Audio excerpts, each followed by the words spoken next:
further south as we head through Wednesday evening, but by and large it'll be another dry and clear night, leading into another sunny and very warm day on Thursday. Again, some cloud around here and there, and particularly across western parts of Northern Ireland, northwest Scotland, the likelihood of some rain. It may even threaten to push more widely into Northern Ireland, southwest Scotland, some of that rain by the end of Thursday. But for most, it's again another day of sunny skies and high temperatures. 28, 29 in the London area, could even be a degree or so higher, and certainly we're expecting it to get higher on Friday. High pressure is in control, but as it edges away, a plume of hot air spreads up from the continent, and temperatures on Friday likely to peak at 33, maybe 34 Celsius. Cooler air will be arriving by Saturday from the north and potentially bringing some heavy showers.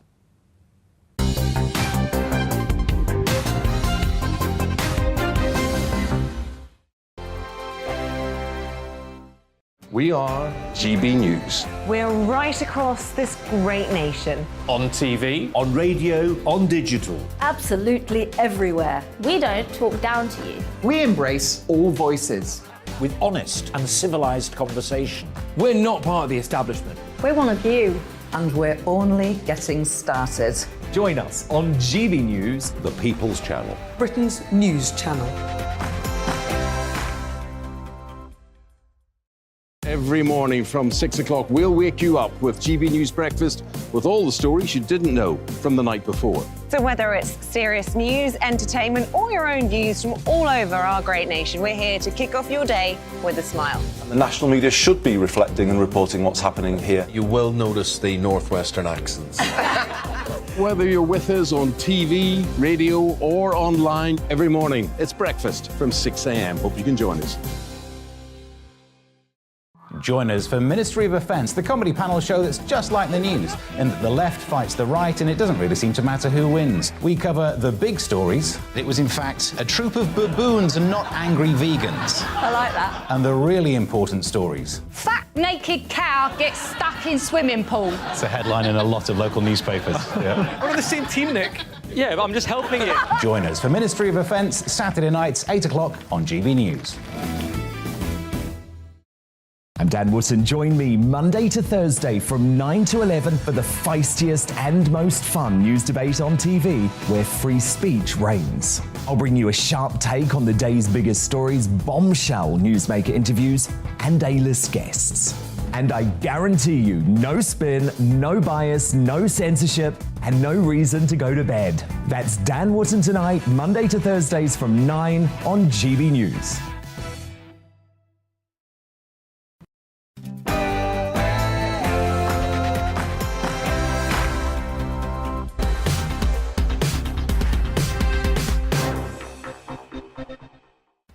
Hi there and welcome to Brazier. Some fast-paced news from 4 until 6. In the next hour, as the flight is ready to take off, the number of migrants being sent to Rwanda is unknown as legal arguments to stop it continue. The flight to Rwanda, asylum seekers on board due to take off imminently. We'll bring that breaking story to you as it unfolds. Also, today marks 40 years since the Falklands War, but with another war raging in Europe, what lessons can we learn from that far-off conflict? And bouncing your way into A&E, find out why if you can. Trampoline accidents are on the up. Oh, yeah. And with me for the next 2 hours, the presenter, consultant chef and author, Tonya Buxton.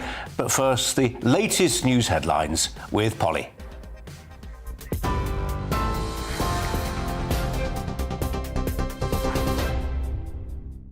Colin, thank you. Good afternoon. The top story today. The Supreme Court has ruled the first flight carrying asylum seekers to Rwanda can go ahead as planned this evening.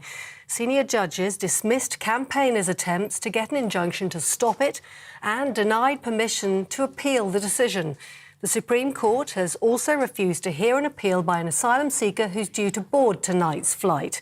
The court's president said if the government's policy is found to be unlawful, migrants would be brought back to the UK. The Prime Minister says he always knew it would be a long process. When I first announced the policy, I said it would take a long time to get going. There would be plenty of legal challenges, there would be bumps on the road. But I think what opponents of the policy have to say is, well, what is your alternative? What is your alternative to people being shipped across the channel in very frail, unseaworthy dinghies, risking their lives and undermining the rule of law? And in other news today, Scotland's First Minister says there's an indisputable mandate now for a second referendum on Scotland's independence from the United Kingdom. Speaking in Edinburgh, Nicola Sturgeon said it would allow for a wealthier, fairer and more resilient nation, adding people in her country are suffering from many implications of a Brexit they didn't vote for. Scotland previously held a referendum in 2014 on the issue, with 55% of the country voting against independence. But Ms Sturgeon says the country is more prepared now than it was then. After everything that has happened, Brexit, COVID, Boris Johnson, it is time to set out a different and better vision. It is time to talk about making Scotland wealthier and fairer. It is time to talk about independence and then to make the choice. The Foreign Secretary says the EU has absolutely no reason to retaliate against government plans to override the Northern Ireland Protocol. It's threatened legal action if the changes go ahead. Ireland's Foreign Affairs Minister Simon Coveney warned it could destabilise peace in Northern Ireland. The government claims the new rules will make it easier for goods to travel there from Great Britain. Liz Truss told GBNews the important thing is to restore the Good Friday Agreement. We do need to resolve these issues, but we're doing it in a way that doesn't harm the European Union. We're still making sure the single market is protected. We're still making sure north-south trade is protected. So there really is no reason for a negative reaction from the EU from what we're doing. The names of all 72 victims of the Grenfell Tower disaster have been read out at a memorial service at Westminster Abbey this morning to mark the 5th anniversary of the fire. Residents, survivors and bereaved families attended alongside the London Mayor and political leaders. A 72-second silence was observed at Westfield Shopping Centre in West London too. This evening, members of the local community will take a silent walk, starting from the base of the tower block, and they'll be joined by firefighters from across the country. Downing Street is accusing rail unions of moving forward with industrial action without proper negotiations. That's ahead of 3 days of national rail strikes planned for next week, threatening to cause even more travel disruption for passengers. That comes as more than 6,000 staff at Network Rail are to be balloted for a new set of strikes in disputes over pay and conditions. The government says it's doing everything possible to encourage unions to step back. The SNP MP Patrick Grady faces a 2-day common suspension for breaching Parliament's sexual misconduct policy. He's accused of an unwanted sexual advance to a junior staff member in a pub in 2016. The independent expert panel, which is a parliamentary watchdog, says his behaviour marked a significant breach of the safeguarding policy, but recommended a short suspension. The number of UK workers on payroll rose by 90,000 between April and May to 29.6 million. But wages have fallen by 4.5%. That's the biggest drop in more than 2 decades. Data from the ONS shows that while employment is rising, it remains below pre-pandemic levels. And lastly, the Prime Minister has laid a wreath marking the 40th anniversary of the end of the Falklands War. The Royal British Legion invited thousands of veterans and bereaved family members to the event at the National Memorial Arboretum in Staffordshire. On this day in 1982, the Argentinians surrendered after weeks of fighting. 255 British troops were killed. You're up to date on GB News. More news as it happens. Now it's time for Brazier.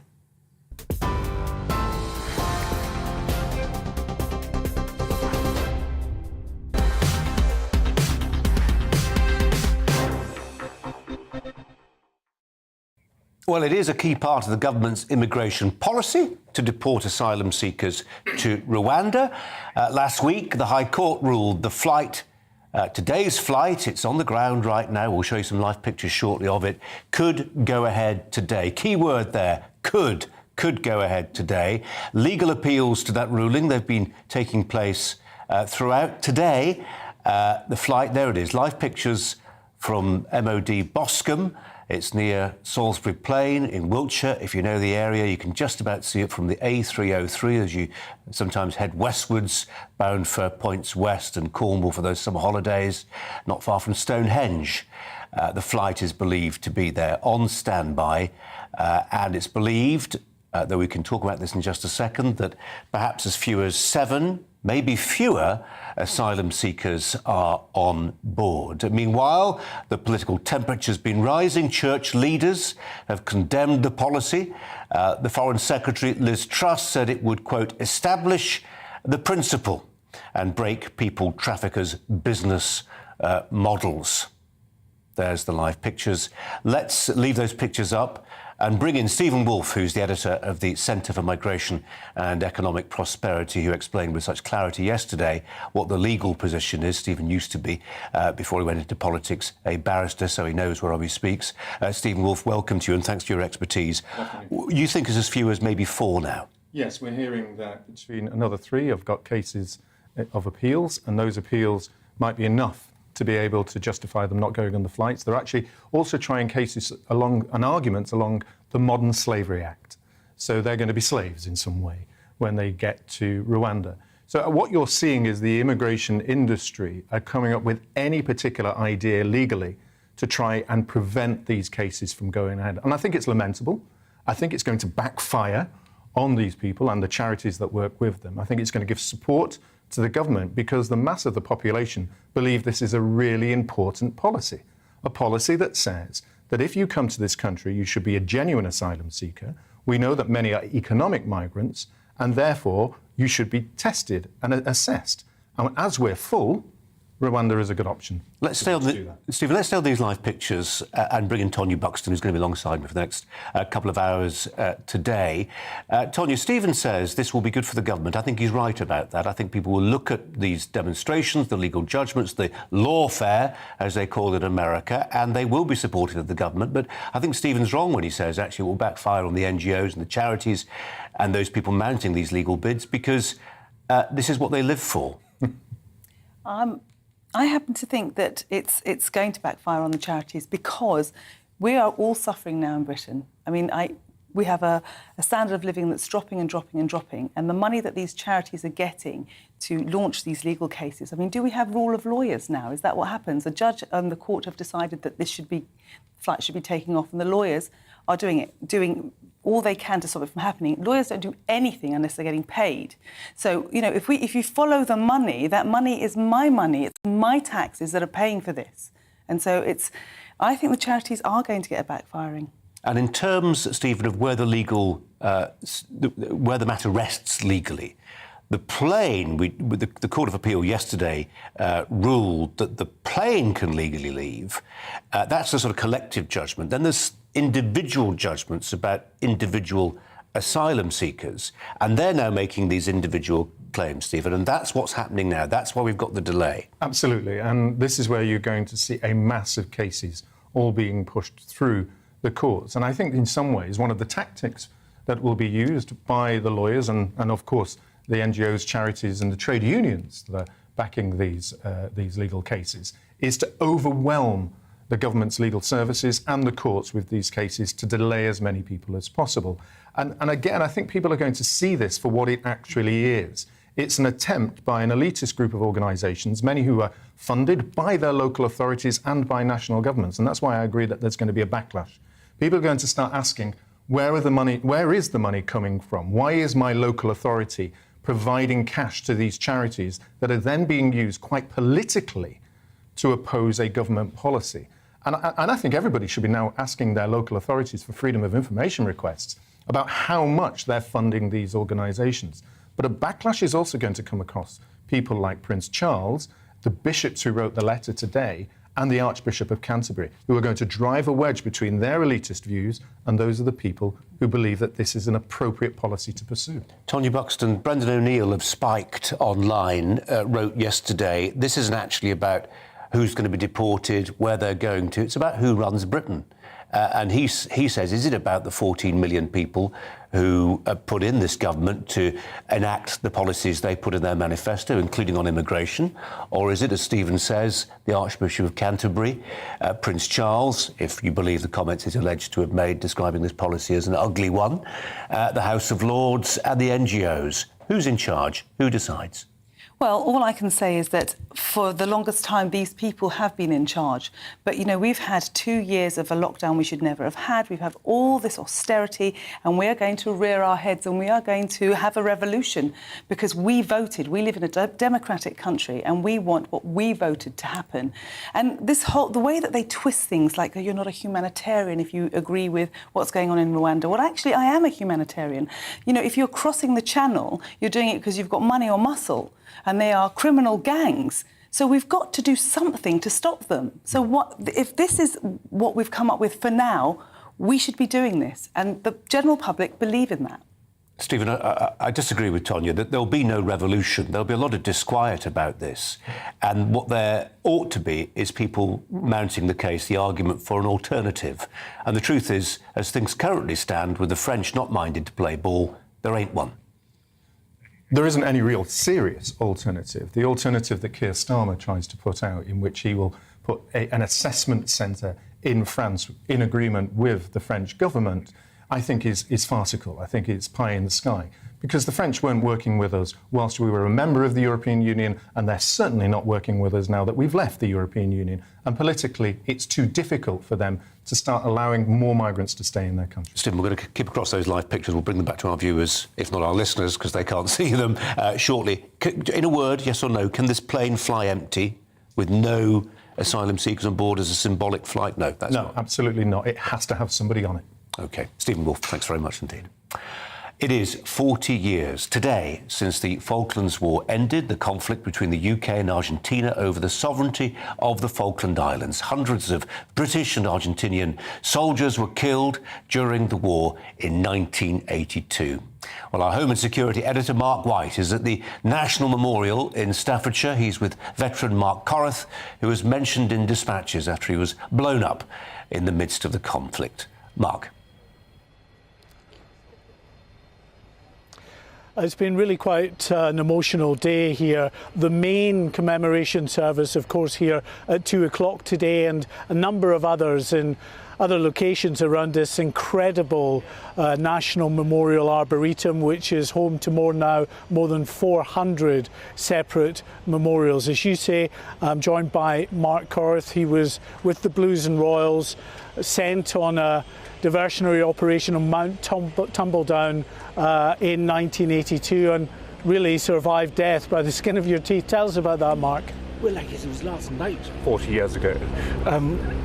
It was a very, very harsh, violent night. I had to do a diversion attack, which I mean, it's diversion. You're doing what the enemy expects you to do. And all the DFs, the artillery, the minefields, everything was there, which we had to get to negotiate. And the sky turned into daylight, and the artillery came yards, 2 or 3 yards, just bang, bang, bang around us. A real Life of Brian type, always look on the bright side of life, you might say, but my gosh, it was harsh. And then I found a hole in the road, blown culvert, or was it, if it was going to be mined, or was it a shell? I tried to go around it. It was the trap. And yes, I got blown up and tank mined. And I was just so relieved to find my 2 crew members safe, at least they were alive. But that's the way the night went. I should say just over here, taking off, is a Royal Naval Wasp helicopter that saw service in the Falklands. It's been here on display today. heading back to the museum where it now sits. Of course, been out of service for some time. You remember that noise all around the Falklands in 1982. So well, and the Scud, which I think is taking off now. I remember one of those going down just as we landed at San Carlos. Just incredible. And going back to your story, your vehicle was blown up. Your colleagues inside, remarkably, shaken up certainly and a bit bloodied, but actually not seriously injured. I think there is injury. All three of us have got a certain amount of injury. I can't hear a thing really, but the truth is we got away with it. The ground was relatively soft with peat, so the vehicle took off 4 or 5 feet, but we got away with it. They're just flying over again. You can see the helicopters there just now leaving, finally flying back over the National Memorial Arboretum here as they say goodbye and head back to their memorial. But thank you very much indeed for talking to us, Mark. We'll hand back to the studio now. Mark, thanks very much indeed from a noisy Staffordshire. The journalist and historian Robert Fox, who was in the Falklands working with the BBC at the time when the conflict took place, is here in the studio. Robert Fox, welcome to you. A relatively quiet studio, I'm happy to say. No helicopters. No helicopters. The helicopters were a big deal because we lost a lot of them on the Atlantic conveyor, so a lot of those soldiers had to yomp across the Falklands in a way that wasn't planned. Isn't that true? Well, so did I. Yes, exactly. It was quite offensive. I agree with Mark, who was a pal from those days. He was a very good companion to have around. I seem to think he was worried about his sculptures, whether they were going to get into the summer exhibition in time. I don't think they made it. Because he's now a sculptor. That's what he always a very fine one. The thing that he's right, the overwhelming noise of these buzzing helicopters, and you hope to hitch a ride, and then suddenly out of the blue, and happened several times, devastatingly. For the St Galahad, you'd get an airstrike.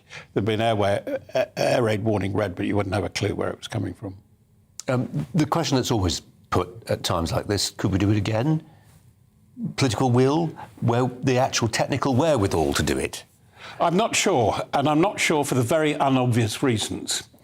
The context is completely different. The Argentine forces are not very well furnished. Comparatively, they're less well supported and supplied now. They are going back to the old we must redeem the Falklands rhetoric. I never know what it's based on. It's rather like some of the fantasy speeches of Vladimir Putin. But they are on that one again. There are things that we have learnt from the Falklands which are pretty good. There are things that we haven't learnt at all.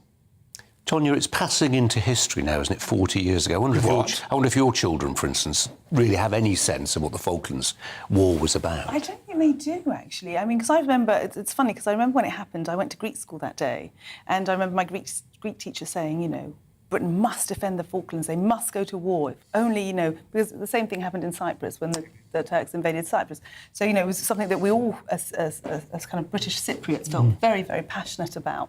But I don't think the new generation know much about the Falklands at all, and it's a big shame. Yeah. There's people our morning meeting this morning, people trying to sort of read across to lessons from the Falklands, how they apply to Ukraine. I was sceptical about that. I'm not sure we can do any reading across, Robert Fox. Well, you can.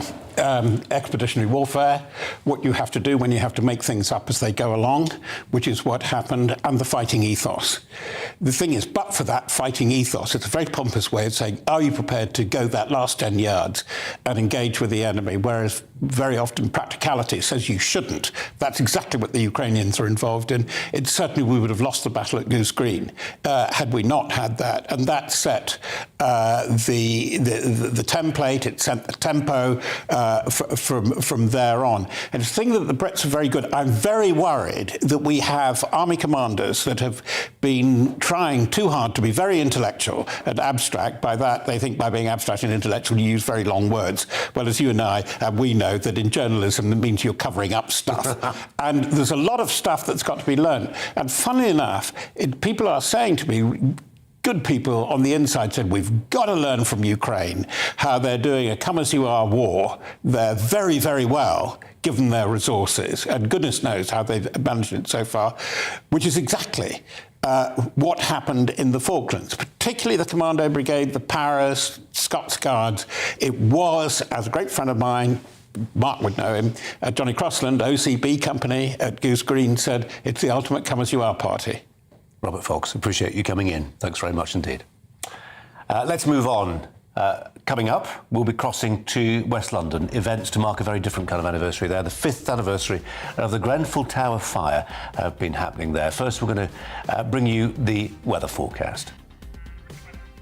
Hello, I'm Alex Deacon with your latest weather update. Warm and sunny today, and we're going to go to hot and sunny by the end of the week. It's not dry and sunny everywhere, however. We've still got a few showers in the far northwest over the Highlands of Scotland, the Western Isles, and at times the Northern Isles. Maybe the odd shower for Northern Ireland this evening as well. But for most places, it's dry through this evening. It's going to be a dry and a clear night as well. Temperatures in rural spots could drop down into single figures, but most towns and cities staying in double digits.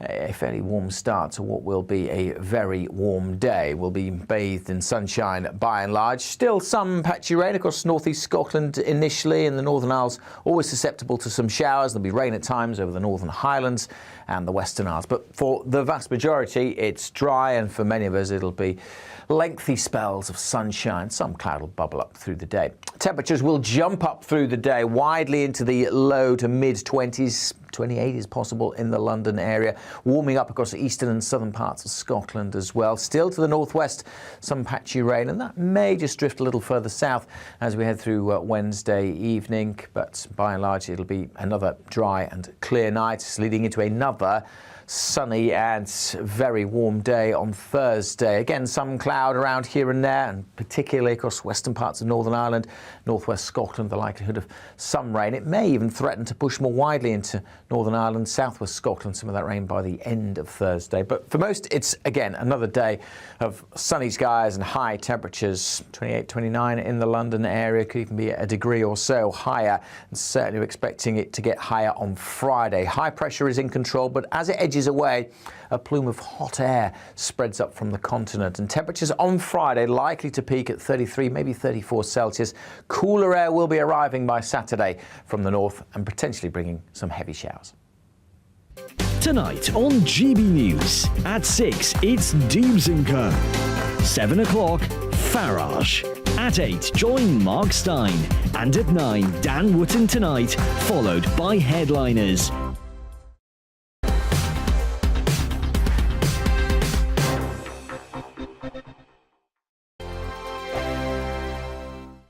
We are GB News. We're right across this great nation. On TV, on radio, on digital. Absolutely everywhere. We don't talk down to you. we embrace all voices.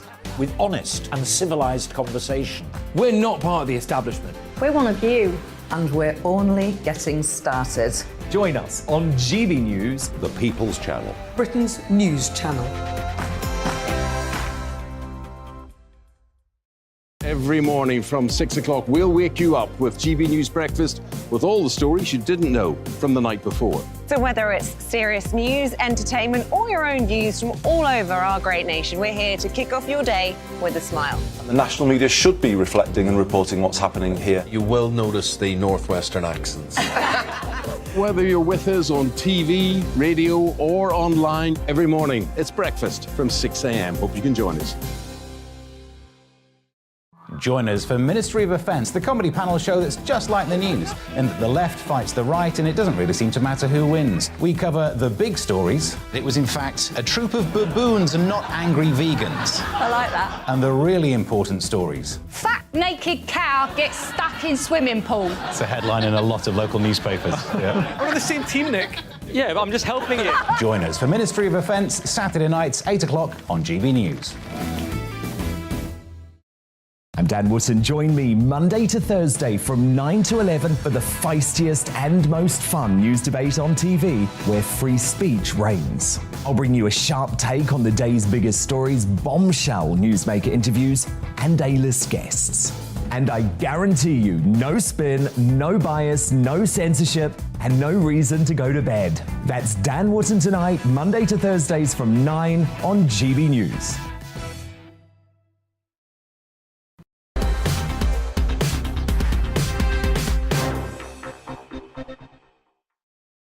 With the usual apologies if you're listening on radio, but you're about to see live pictures of the plane bound for Rwanda currently on the tarmac at the MOD Boscombe airfield. It's not far from Salisbury Plain, massive runway there. It was secret for a while whether what the location of this flight was going to be from. We now know, and there are live cameras there, as you see, at the MOD base in Boscombe. The key question is, we're told it's going to take off in the next few minutes, but the key question, the unanswered question, is how many people are being deported on that plane. The original intention on Friday was for it to be around about 130. Come the weekend, that was down to 37. By yesterday, we were talking about 7. By lunchtime 4. You get the direction of travel. You see what's happening here, don't you? On Friday, the High Court ruled that the principle of sending the plane to deport asylum seekers to Rwanda was in itself legally sound. That was upheld yesterday against the appellants who wanted it struck down and rendering effectively as illegal. But what's happened in the meantime is, though the flight itself's legal, the 130 people who are going to be put on it as individuals, they've mounted individual legal appeals against being on that plane. And guess what? They've been successful for a range of different reasons. Some have claimed they're likely to be victims of human trafficking. Others have said they'd be vulnerable to torture. Whatever the legal claim, often backed up by NGO money from a range of charities, they do seem to be successful. Stephen Wolfe, our guest a few moments ago, was saying this is, in effect, one giant ATM for the human rights industry in Britain. He also suggested it might backfire on them and be a measure of popularity for the government. When that plane takes off, we'll be back there. In the meantime, today marks the 5th anniversary of the Grenfell Tower disaster. 72 people died in the worst fire for a generation. The block was last night lit up, illuminated, and a minute's silence was also held earlier today to remember the victims at the moment the blaze began. The worst residential fire in Britain in recent times. 200 families made homeless. A public inquiry still underway to find out how and why the 24-storey-high block became a deadly inferno. Our London correspondent Alice Porter joins us now. Alice. Hi there. Yes, I'm just at a garden behind Grenfell Tower, and I say today has been a real mixture of emotion for so many of the residents I've been speaking to. Many are incredibly frustrated about the inquiry that continues to drag on, with many people frustrated that there has not been enough implementation undertaken by the government. But there's also been some moments, I think, of coming together and sharing in grief and sharing in appreciating the people who sadly lost their lives. Those who are watching can see behind me, we've got a garden with many people. There've been some songs, there's been some poetry, some reading, some food, of everyone sort of coming together, and there's a very strong sense of community. Now, joining me now is Joe Delaney, who's from Justice for Grenfell. Thank you so much for joining me. If you'd like to just come a little bit closer. Sure. Just tell me a little bit how today has been for you. I mean, obviously 5 years on, it's a very sombering experience for many people. It is. It's an exasperating experience as well, because, I mean, as you've seen, everyone here is just still saying the same thing. You know, how is it 5 years later, 60 weeks, and we've still not seen a single person face a criminal prosecution? I think that's been something today that a lot of people have been saying. I know that when it comes to justice, people are saying, what do you mean by that? And I've had to say to people, well, you think 5 years on, not a single person has been arrested. That's what people are talking about when they mean justice for Grenfell. Yeah, absolutely. If this had been any other circumstances, people would have seen prison cells by now. You know, when we had the London riots in 2010, we had 24-hour courts at that point. You know, if we had even 5% of that effort put into prosecuting for Grenfell, we wouldn't be having this conversation. And of course, you've been giving evidence to the inquiry, which has been going on and on now. I mean, what are your sort of feelings about where the inquiry is currently and how much of it has been taken on board by the government? Well, I mean, the problem with the inquiry is, I mean, it was out a couple of days ago. The estimated cost so far is 149 million, and it's estimated it will probably cost 250 million when it's all done. You know, what's most frustrating about that, besides the waste of money, is that, you know, why pay money for these things if we don't implement the recommendations? You know, most recently, the government voted last week not to implement personal emergency evacuation plans for disabled people. That was a basic recommendation in Phase 1's report. You know, there were several others. The only institution that's gone anyway to implementing any of its recommendations is the fire service. They've got 26 of their 29 done. But their ability to implement the final 3 is currently being jeopardised because their funding's being cut once again. Well, look, Joe, thank you so much for speaking to me today. I know it's been a very long day for many of the residents here, so thank you so much. I think that gives a flavour there of so much of the frustration that many people, many survivors of Grenfell fire feel today. It's a day of sadness, but also that many still feel angry that not enough change has been made. Very much. We'll be live here in Wiltshire, MOD base Boscombe. That's the plane that's been chartered to take asylum seekers to Rwanda. Has there been a plane recently more haggled over in the courts? How many people are on board it? Well, we just don't know. We'll find out soon, we hope, as that plane takes off. Latest news headlines now with Polly.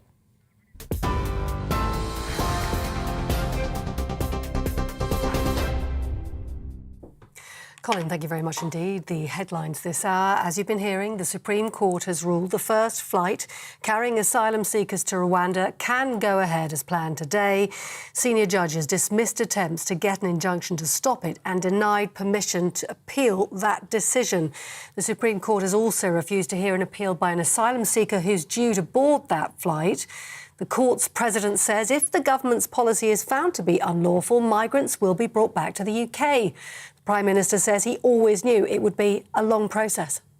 When I first announced the policy, I said it would take a long time to get going. There would be plenty of legal challenges, there would be bumps on the road. But I think what opponents of the policy have to say is, well, what is your alternative? What is your alternative to people being shipped across the channel in very frail, unseaworthy dinghies, risking their lives and undermining the rule of law? Well, in other news today, Scotland's First Minister says there's an indisputable mandate now for a second referendum on Scotland's independence from the United Kingdom. Nicola Sturgeon says it would allow for a wealthier, fairer and more resilient nation. She says people in Scotland are suffering from many implications of a Brexit they didn't vote for. The Foreign Secretary says the EU has absolutely no reason to retaliate against government plans to override the Northern Ireland Protocol. It's threatened legal action if the changes go ahead. The government claims the new rules will make it easier for goods to travel there from Great Britain. Downing Street's accused rail unions of moving forward with next week's industrial action without proper negotiations. That's as more than 6,000 staff at Network Rail are to be balloted for a new set of strikes in disputes over pay and conditions. The government says it's doing everything possible to encourage unions back to talking. You're up to date on TV, online and on your radio via DAB+. You are with GB News. Stay with us. Colin's here in just a tick.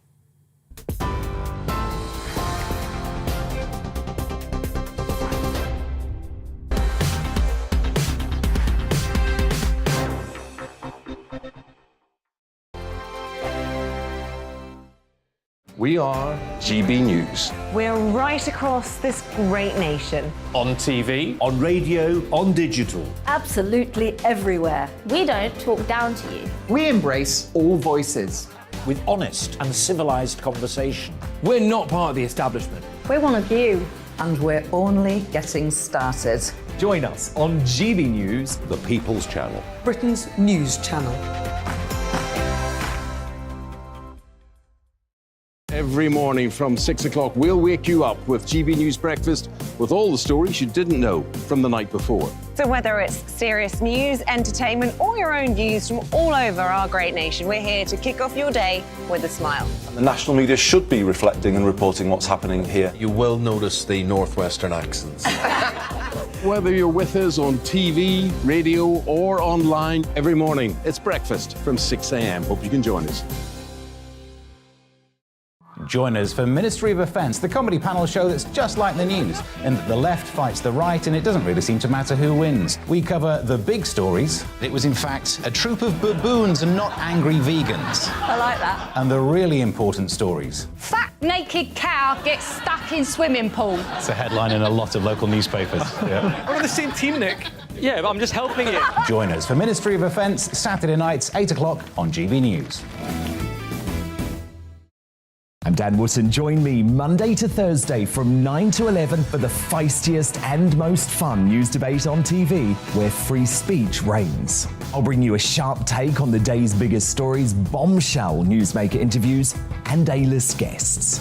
And I guarantee you, no spin, no bias, no censorship, and no reason to go to bed. That's Dan Wootton tonight, Monday to Thursdays from 9 on GB News.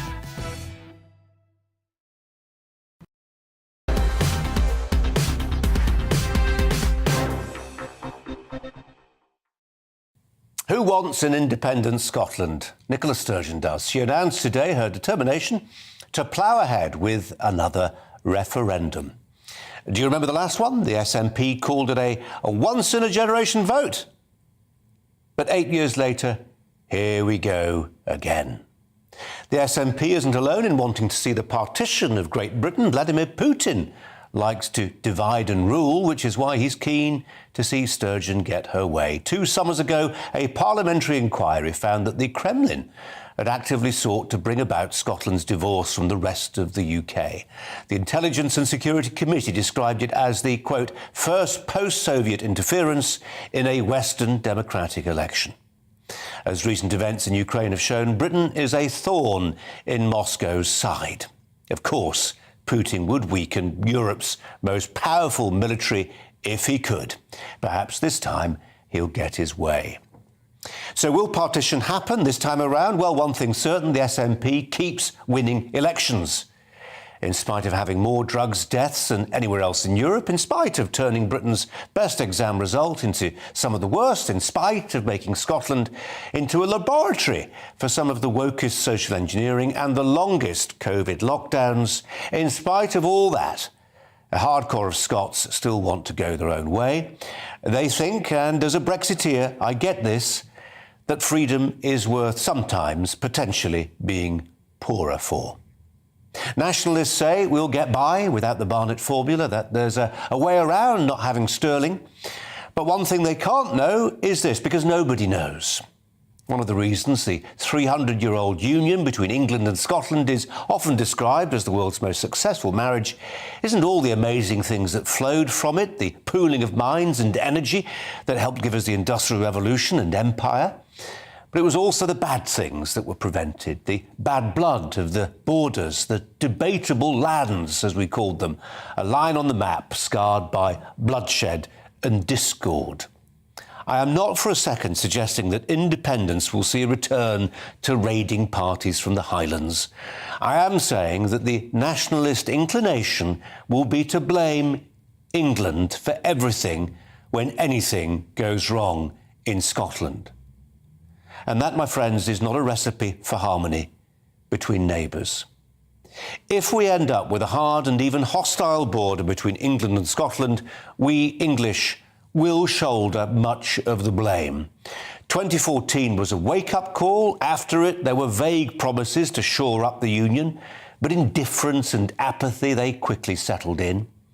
I'm astonished, even embarrassed, at how young Englishmen and women have never sometimes even been to Scotland, a landmass that makes up a third of our entire United Kingdom. The late David Bowie spoke for many non-Scottish Brits when, at the 2014 Brit Awards, he simply said, "Scotland, stay with us." A divorce is never just a matter for those who want to separate. Like many of my countrymen and women, I consider myself British first, English second. If Nicola Sturgeon gets her way this time, the sorrow will not be confined to Scotland and the Scots.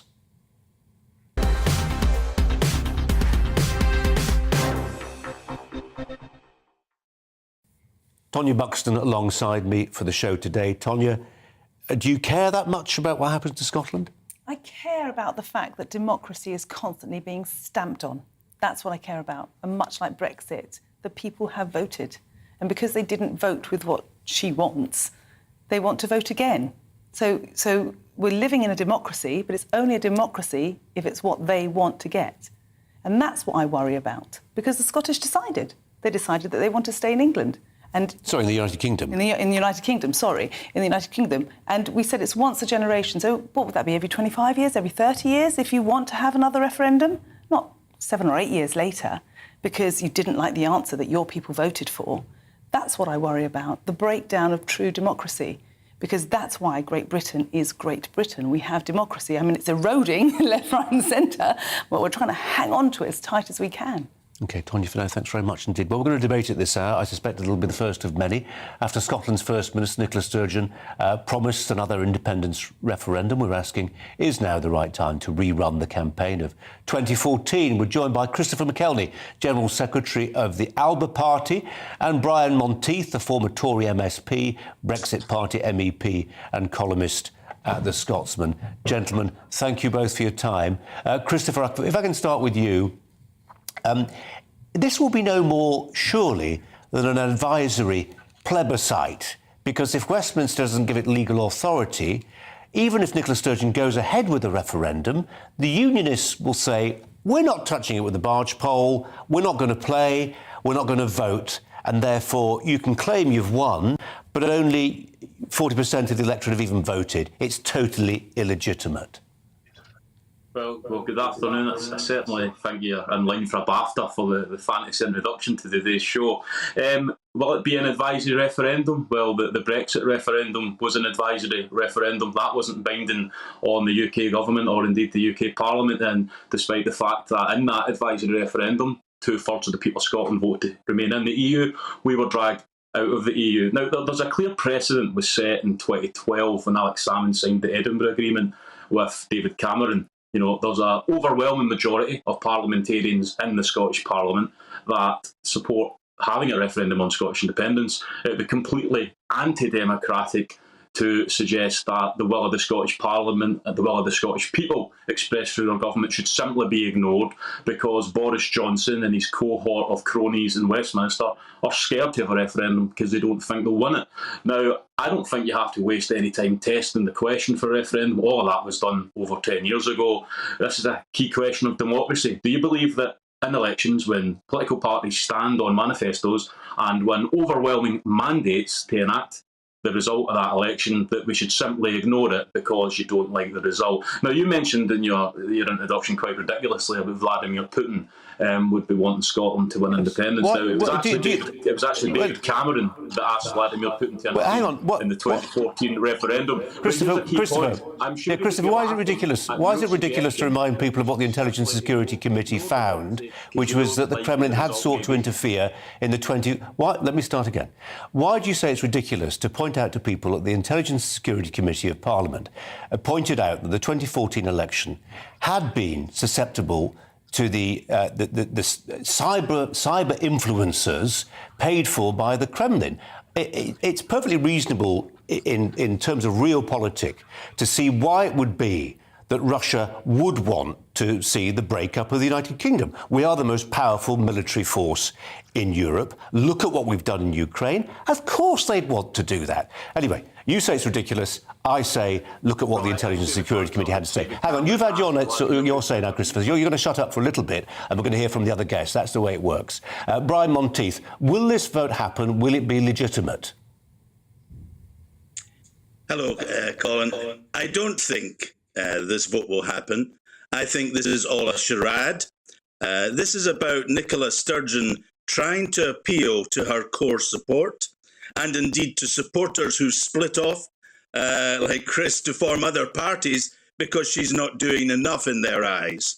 The fact is that she does not have a mandate. She, even adding in the support for the Greens, did not pass 50% of the voting public, never mind 50% of those able to vote. So she has no mandate. And indeed, in the election, she was even appealing for people who did not support independence or did not want a referendum now to still vote for her. So her mandate is false. Then we have the practicalities of trying to deliver it without the consent.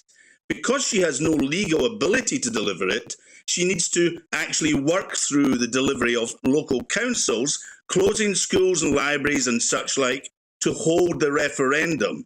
Now, that's open to court judgment by people taking actions against their councils for spending their money on running a referendum.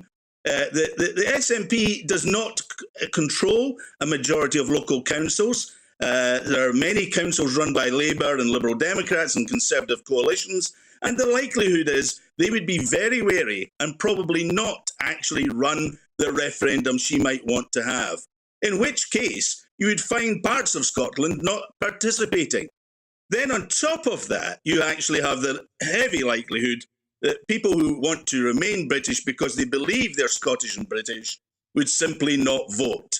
And we would then go back to the situation that happened in Catalonia, where an illegal referendum had no jurisdiction to actually take Catalonia out of Spain.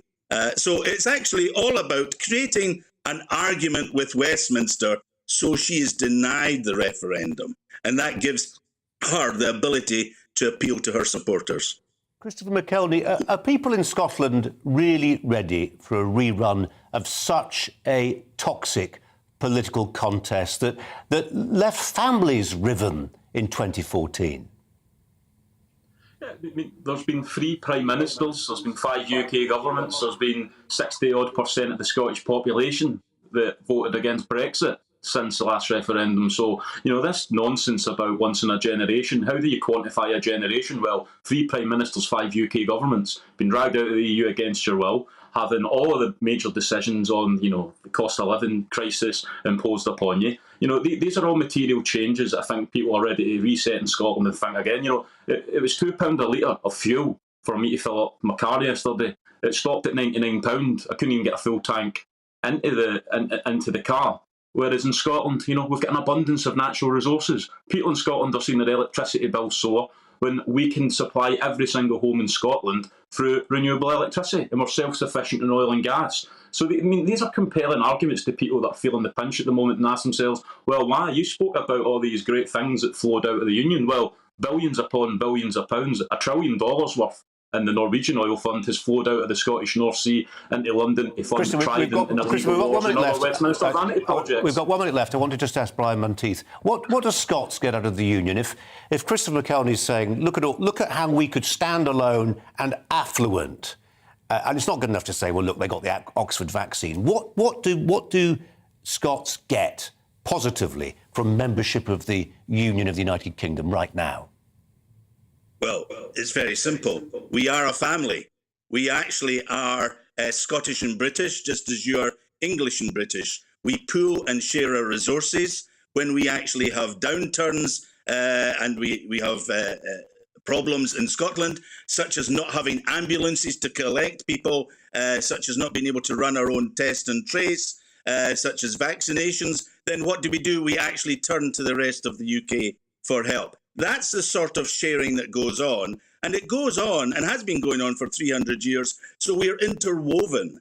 And so our businesses work together. Our education systems work together. Our families work together. Our culture works together. All of that is interlinked and interwoven. And it's no surprise, therefore, that Scotland, in turning away from the rest of the UK, would be cutting off easy access to its main market, which is, of course, the rest of the UK. Brian Monteith, we have to leave it there. Christopher McKelney, we appreciate your time. Thanks very much indeed for it. You're with Colin Brazier on GB News, on TV, online and on digital radio. Coming up, the government's published plans to get rid of parts of the Northern Ireland Protocol. We'll talk about that. First, some very hot weather to come in the south of the country later this week. Here's the forecast. Hello, I'm Alex Deacon with your latest weather update. Warm and sunny today, and we're going to go to hot and sunny by the end of the week. It's not dry and sunny everywhere, however. We've still got a few showers in the far northwest over the Highlands of Scotland, the Western Isles, and at times the Northern Isles. Maybe the odd shower for Northern Ireland this evening as well. But for most places, it's dry through this evening. It's going to be a dry and a clear night as well. Temperatures in rural spots could drop down into single figures, but most towns and cities staying in double digits.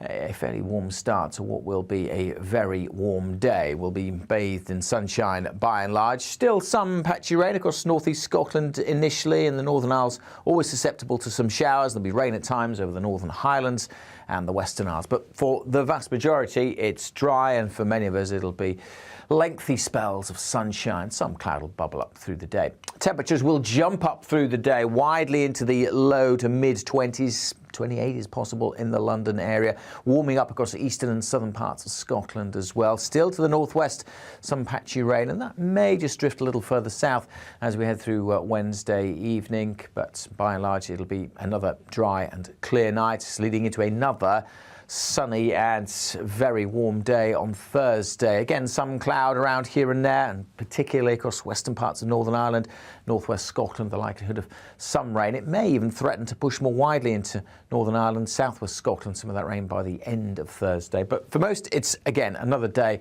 of sunny skies and high temperatures. 28, 29 in the London area, could even be a degree or so higher, and certainly we're expecting it to get higher on Friday. High pressure is in control, but as it edges away, a plume of hot air spreads up from the continent, and temperatures on Friday likely to peak at 33, maybe 34 Celsius. Cooler air will be arriving by Saturday from the north and potentially bringing some heavy showers.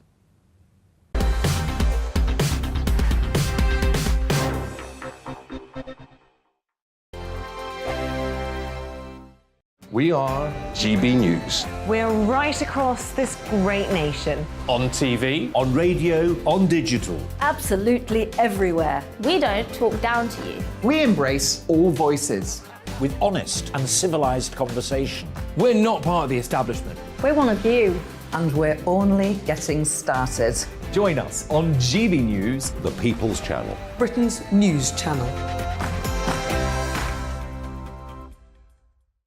Every morning from 6 o'clock, we'll wake you up with GB News Breakfast with all the stories you didn't know from the night before. So whether it's serious news, entertainment, or your own views from all over our great nation, we're here to kick off your day with a smile. And the national media should be reflecting and reporting what's happening here. You will notice the northwestern accents.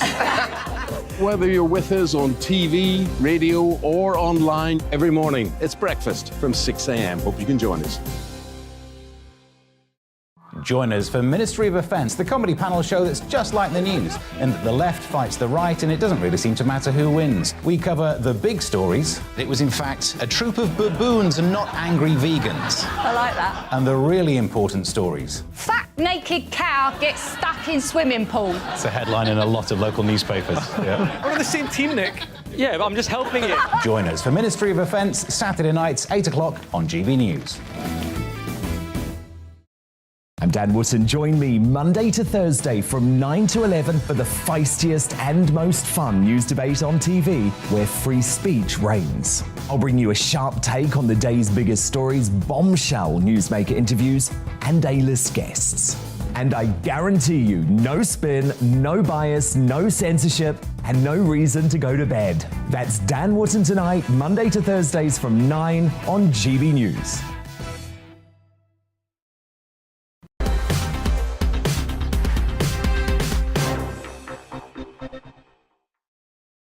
Government's published plans to get rid of parts of the Northern Ireland Protocol. It wants to make it easier for some goods to flow from GB to Northern Ireland. The EU opposes the move, saying going back on the deal breaches international law.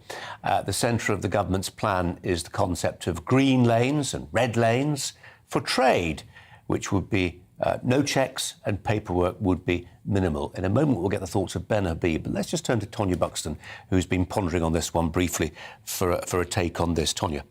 Well, I had to swat up on it because you hear about it in the news all the time and it's not something that people know about. We just know that there's a protocol and we don't understand what it is.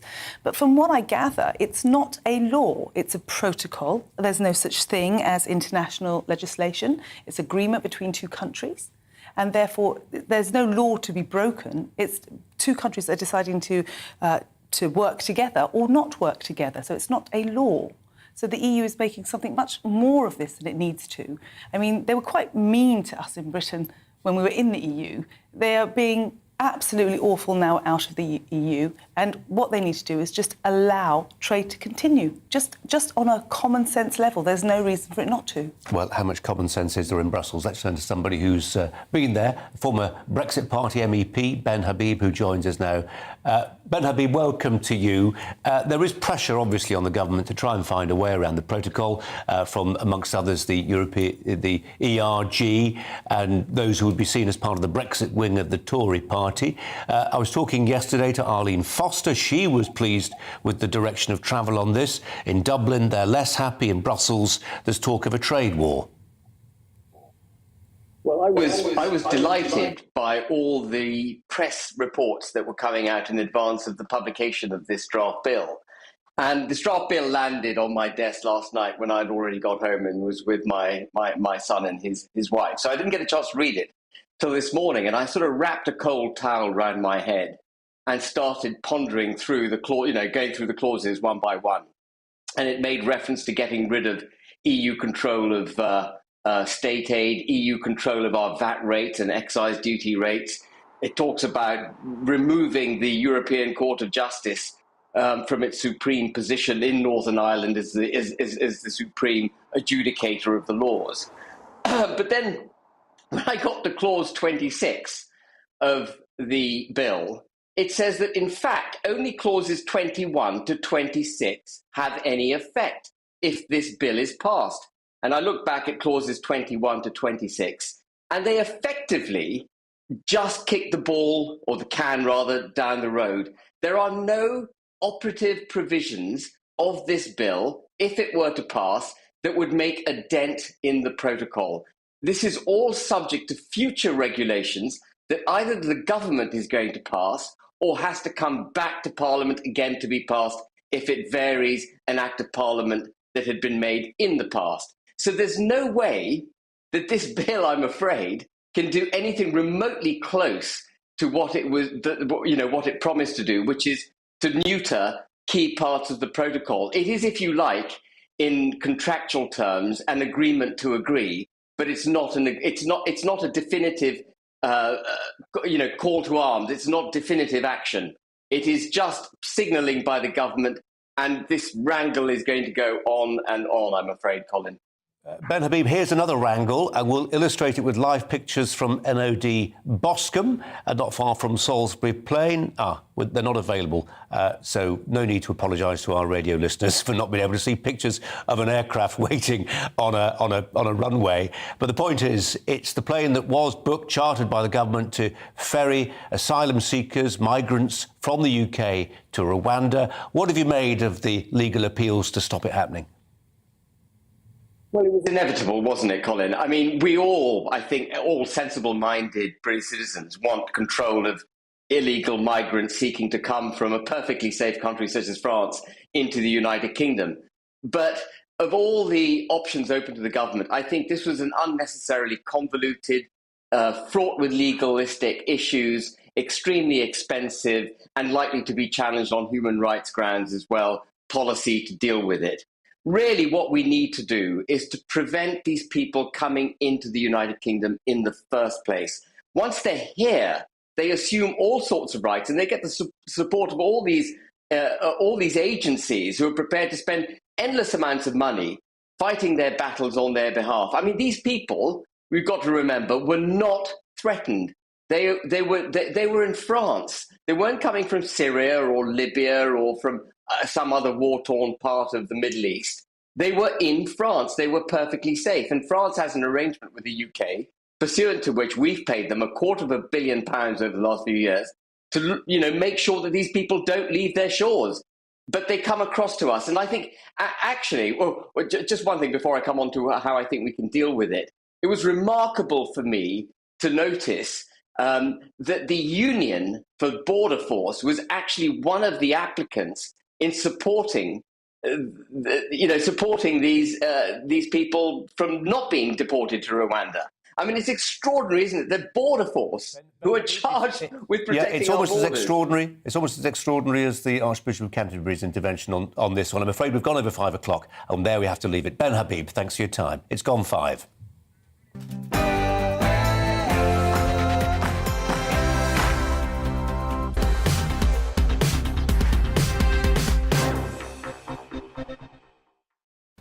So that first flight to Rwanda ready to take off. We believe the number of migrants being sent to Rwanda could be as low as 4. Started at 130. The legal arguments to stop people going on that plane to Rwanda persist. Today also marks 40 years since the end of the Falklands War.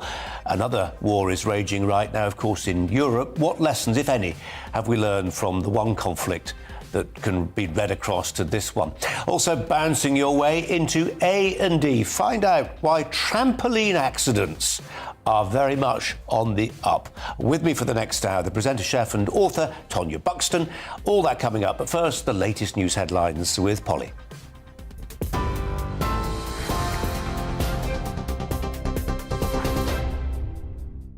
Colin, thank you. Good afternoon. The top stories, as you've been hearing, the Supreme Court has ruled the first flight carrying asylum seekers to Rwanda can go ahead as planned today. Senior judges dismissed attempts to get an injunction to stop it and denied permission to appeal the decision. The Supreme Court has also refused to hear an appeal by an asylum seeker who's due on board tonight's flight. The court's president said if the government's policy is found to be unlawful, migrants would be brought back to the UK. The Prime Minister says he always knew it would be a long process. When I first announced the policy, I said it would take a long time to get going. There would be plenty of legal challenges, there would be bumps on the road. But I think what opponents of the policy have to say is, well, what is your alternative? What is your alternative to people being shipped across the channel in very frail, unseaworthy dinghies, risking their lives and undermining the rule of law? Well, in other news today, Scotland's First Minister says there's an indisputable mandate now for a second referendum on Scotland's independence from the United Kingdom. Speaking in Edinburgh, Nicola Sturgeon said it would allow for a wealthier, fairer and more resilient nation, adding people in her country are suffering from many implications of a Brexit they didn't vote for. Scotland previously held a referendum in 2014 on the issue, with 55% of the country voting against independence. But Ms Sturgeon says the country is more prepared now than it was then. After everything that has happened, Brexit, COVID, Boris Johnson, it is time to set out a different and better vision. It is time to talk about making Scotland wealthier and fairer. It is time to talk about independence and then to make the choice.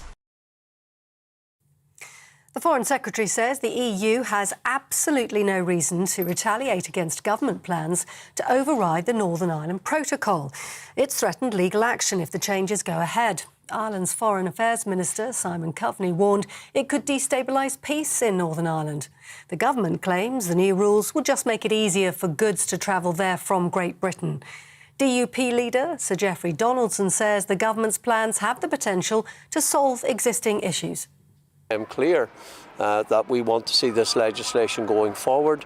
We believe it has the potential to provide a solution on the difficulties created by the protocol, and that's where my focus is right now. I want to see the bill progressing. I want to work with the government to ensure that as the bill progresses, we are able to see economic and political stability restored in Northern Ireland, and that the measures taken protect the very delicate balances that are at the heart of the Belfast or Good Friday Agreement. The names of all 72 victims of the Grenfell Tower disaster have been read out at a memorial service at Westminster Abbey this morning to mark the 5th anniversary of the fire. Residents, survivors and bereaved families attended alongside the London Mayor and political leaders. A 72-second silence was also observed at Westfield Shopping Centre in West London. This evening, members of the local community will take a silent walk starting from the base of the tower block.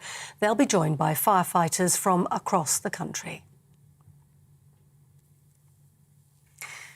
Downing Street is accusing rail unions of moving forward with industrial action without proper negotiations. That comes ahead of 3 days of national rail strikes planned for next week, threatening to cause even more travel disruption for passengers. As more than 6,000 staff at Network Rail are to be balloted for a new set of strikes in disputes over pay and conditions, the government says it's doing everything possible to encourage unions to step back. The number of UK workers on payroll rose by 90,000 between April and May to 29.6 million. But wages have fallen by 4.5%. That's the biggest drop in more than 2 decades.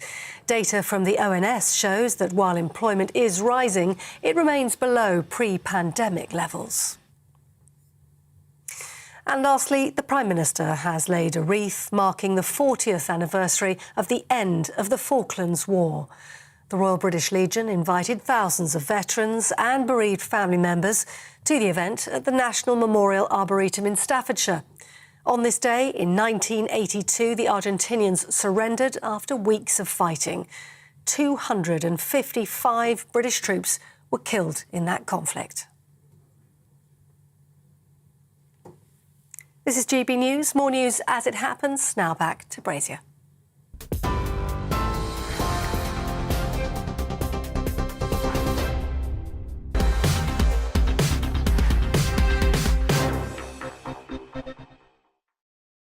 A lot of emails coming in on the subject of independence, Scotland, the partition of the United Kingdom. Nicola Sturgeon asserting today that it's going to happen, at least the referendum is, legal or otherwise. Sharon, one of several to write in to make this point. She says, I love Scotland, the land of my dad's birth. I've lived there both as a child and then as an adult, working at Raigmore Hospital as an operating theatre nurse, says Sharon. Now back and living and working in Coventry, I do wonder how only 8.7% of the UK population can decide to break the union. If there is to be a referendum, then all the UK should be able to vote on whether Scotland becomes independent. Does Sharon have a point? Let us know. It's 40 years today since the Falklands War ended, the conflict between the UK and Argentina over the sovereignty of the Falkland Islands. Hundreds of British and Argentinian soldiers and airmen and sailors were killed during the war in 1982. To the present day, President Zelensky's top advisor has warned the West that it has to dramatically step up deliveries of heavy weapons if Ukraine is to defeat Russia's invasion. The Ukrainians demanding 1,000 howitzers, 300 rocket artillery systems, 500 tanks, 2,000 armoured vehicles and 1,000 drones to, quote, end the war. So how has modern warfare evolved over the past 4 decades? There's a question. We're joined by former British Army Colonel Hamish de Bretton-Gordon. Hamish de Bretton-Gordon, welcome to you. Your reflections on 40 years since the end of the Falklands War. Well, very poignant time, and especially with what we're seeing in Ukraine. I think there's sort of 3 things that really stick out to me. You know, first of all, when rogue leaders threaten sovereign nations, we need to be agile enough to react fast. And when Galtieri did invade the Falklands, we sort of knew it was coming. But politicians like to make decisions at absolutely the last safe moment, which is not what military commanders and leaders need. And we all saw Putin lining up to invade Ukraine, but we didn't do anything about it until he had. I think the second thing is the professionalism of the British military, working and fighting under the most demanding conditions against ostensibly conscripts. It was their fighting will and spirit that carried them through. You know, they're thousands of miles away from the UK on the most difficult chains of communications and logistics, but through their professional, they prevail. They're trench-to-trench fighting, sort of similar to the street-to-street fighting we're seeing in Ukraine at the moment. The Russian conscripts, predominantly the Russian military is conscript, vastly overmatch in weaponry and tanks and artillery than the Ukrainians, but the professional Ukrainians, a lot of them trained by the British military, are actually holding, and if, as in your entry said, we keep supporting them with the right equipment, I am sure that they will prevail. And the third thing that struck me thank God in the Falklands, the civilians were not weaponized. What we've seen in Syria and in Ukraine, the weaponization of civilians, the attacking of hospitals, this indiscriminate fight, which is absolutely disgraceful. But it is a very poignant day to remember the Falklands. I was just leaving school. A great buddy of mine left school and went straight to the Falklands and fought on Mount Tumbledown. And now, 40 years on, we have prevailed. And the key thing to me, what the government hopefully understands, is we need a really effective military, because their first duty is protection of this country. And they need to think on that as we move forward, I think. What do you say, and forgive me if this sounds like a political point, what do you say to those people who inevitably say, Falkland Islands, very long way away, the reason that there are no civilians to become collateral damage is because there are so few of them, 3,000 on 2 islands the size of Wales, so pretty sparsely populated, and to spend all that money and to lose 260 plus lives in pursuit of a principle of sovereignty. What do you say to people who make those points? Well, I think it's all about integrity. The Falkland Islanders are British citizens, and British citizens anywhere in the world deserve our protection. I don't think it really mattered how many they were, but they were down there, and we were there to support them. They were threatened by a rogue state. Now, the Argentinians still contest the islands, and sure, crack on through the political process. But we've seen too much over the last few years and subsequent to the Falklands, where people haven't stuck up for people's rights. We've seen it in Syria, we've seen it in Iraq, and now we're seeing it in Ukraine, where a sovereign country has been invaded. And I think it is crucial that those democratic countries in the world provide the peace and stability so that rogue leaders like Galtieri back in the Falklands and like Putin now in Ukraine are not allowed to prevail. Because in the end, these are innocent civilians who are being slaughtered in Ukraine and were potentially at the mercy of the Argentinians back 40 years ago. It is what the government should do to protect their civilians. It's their first role of government. So I understand the political nuances here, but at the end of the day, British citizens deserve to be protected by the British military and the British state. Mr. Bretton Gordon, appreciate your thoughts. Thanks very much indeed for your time. Tonya Buxton alongside me. Tonya, I remember as early teens, as a paper boy, it was probably the reason I went into journalism, delivering papers, carrying accounts, amazing pictures from the Falklands War. But our kids don't really have a grasp of it, do they? They don't. I think sometimes, what they've got no idea what happened in the Falklands War, and I do try to tell mine about it. But I also think with what's going on in Ukraine, they have overload, and so it's somehow they switch off. We were so engaged in that war when we were young, we were kids. They're getting information overload, and so they just seem to blank it all out. I think you're absolutely right. I think there were fewer distractions then, and it felt like the biggest thing going on in the world, in a way that even now with Ukraine happening, it's quite possible as a young person to ignore Ukraine, impossible though that might sound. Tonya, thanks very much indeed. It's a key part of the government's immigration policy to deport asylum seekers to Rwanda. Last week, the High Court ruled the flight could go ahead today. We've been showing you pictures, again, apologies for listeners on radio, of the flight at the MOD site at Boscombe in Wiltshire. No longer a secret, the location of that flight, where it's flying from. Legal appeals to that ruling have taken place throughout today. Flight is on standby, as I say, at Boscombe Down. It's believed that 7 or 8 asylum seekers will be on board. I think we can chisel down that number to 3 or 4 now, if sources are to be believed. And part of the background to this is what's been said by others. The Prince of Wales reportedly coming out against this plan. They're obviously very much denied by his people. But much more obviously, church leaders have condemned the policy. The Foreign Secretary Liz Truss said it would establish the principle and break people traffickers' business models. We're joined by Gavin Ashenden, former personal chaplain to the Queen. Gavin Ashenden, welcome to you. The Archbishop of Canterbury has really come out swinging on this one on Twitter with a statement, talk of compassion and fairness and justice. What say you? Well, I'm sorry, but I think he's wrong, and I think the whole religious establishment is wrong, and so I need to explain why, if I'm going to be that presumptuous.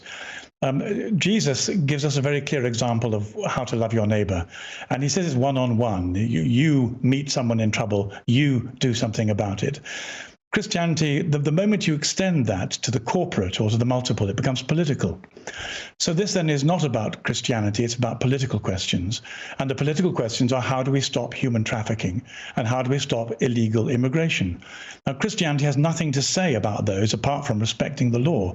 If the church leaders would place respecting the law and a coherent way of trying to organize society in order to deprive evil and greedy people of their prey, that would be Christianity. But I'm afraid what they're doing is virtue signaling.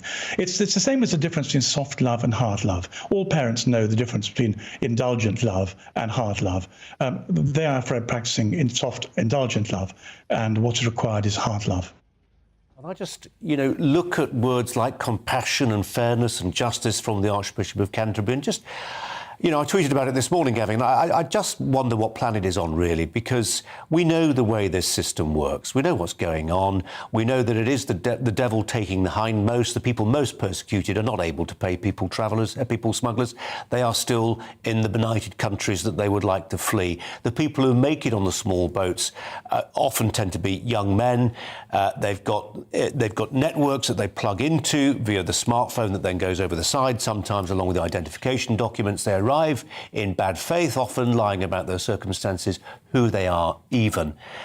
So judging where compassion lays here, it just feels to me, I'm sure it will feel to many of our viewers too, like the Archbishop has gone down a blind alley.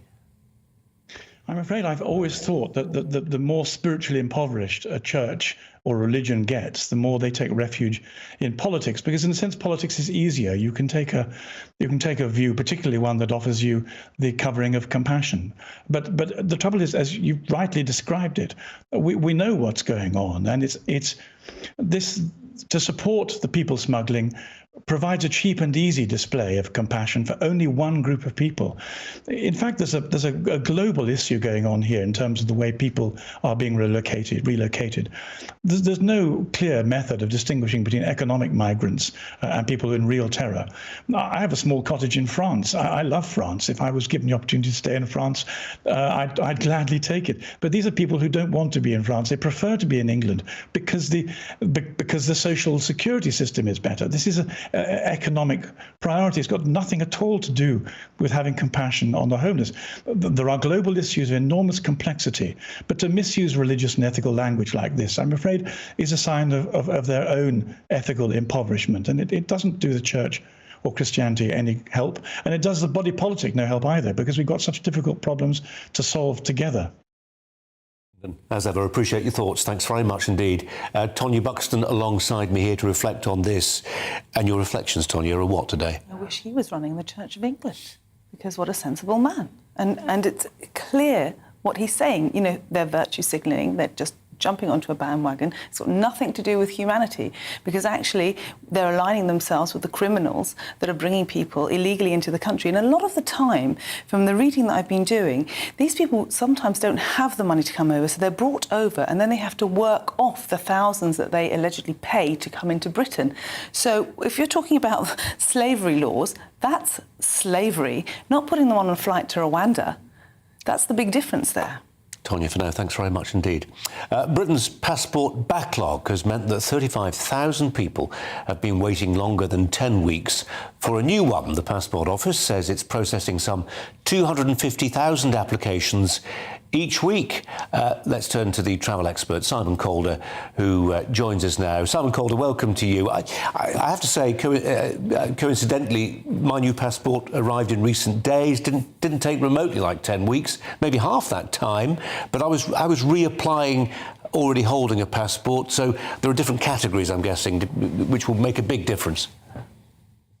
Sure, Colin. And look, if you were, I'm imagining you applied online, which should have meant the whole thing didn't really touch the sides. If you do that properly, and obviously you used a decent photograph, and personally what I do is advise people to go to a proper photo centre. They're often concessions within big supermarkets and get that properly done. You can then upload it on the spot to the government's website and see if they like your photograph. And if they do, then you are going to get the passport within 2 or 3 weeks. It's a marvellous system when it works. Not as good as it was, actually, I must say, in 2018, when they were boasting that pretty much every application was handled within 10 working days or so, but certainly better than 10 weeks. However, it's at the far end of that 10-week range that the problems really are. The Passport Office, of course, says it's handling more applications than ever, and 98.6% of those passports are actually issued within the stipulated time frame. But I'm afraid if you're handling 1 million passports per month, that means about 14,000 are not being issued within the 10 weeks. And of course, even though the government says do not book anything until you have your passport in your hand, which you of course now do, it's just sort of human nature to think, oh, well, I'll get my passport sorted out nearer the time. Of course, many people let their passport lapse during the COVID pandemic, perfectly understandably. For a lot of the time, we weren't allowed to travel anywhere. And there are still problems. You'll recall that the Prime Minister himself threatened to privatise the Passport Office if it didn't improve its act. He used some rather raw language, which obviously we shan't repeat at this stage. So it's messy, Colin. Most people are getting away, but it's a bit like the flight chaos. You know, the people who are having a really tough time, well, they're in the thousands, and it's really miserable for them. And you know, financially, there's a sting as well. If you book the holiday and suddenly look down and discover I've not got 3 months left in my passport. This happened to somebody I know very well recently. Simon Calder, as ever, thanks very much indeed. Tony Buxton alongside me. The Passport Office, a lot of flack recently along with the DVLA, suggestions that, you know, here we go, civil servants working from home and all the rest of it. I just wonder how much also, as Simon Calder suggests there, some of the problems you've seen at airports reflect the fact that all of us just got out of the habit of travelling during COVID and lockdown.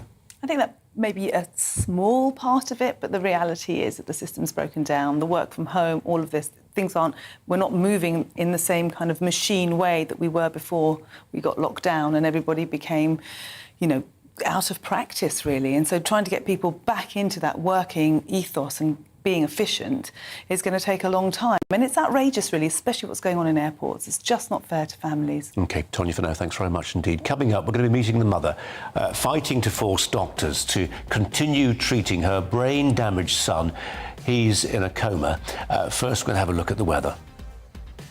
Good evening, Alex Deacon here with your latest weather update from the Met Office. Tomorrow we'll bring more of the same, more strong sunshine for most of us, a little bit warmer than today.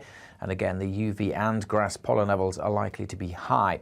It's not going to be dry and sunny everywhere. However, we've still got some rain across the northwest. That'll continue on and off overnight across the Highlands, the Northern Isles and the Western Isles. But elsewhere, we will keep largely clear skies. Rural spots could drop down to single figures, but mostly we're looking at 10 or 11 to start Wednesday. And we'll start with plenty of sunshine for England and Wales, and many will stay that way throughout. A bit more cloud again for the west coast of Scotland. Rain at times over the Western Isles and spreading into the Highlands. We may even see 1 or 2 showers for Northern Ireland, but few and far between here. Most of Northern Ireland, southern and eastern Scotland, brighter and warmer than today, and certainly further south in the sunshine. Temperatures ticking up by a few degrees. 28 is possible in the London area.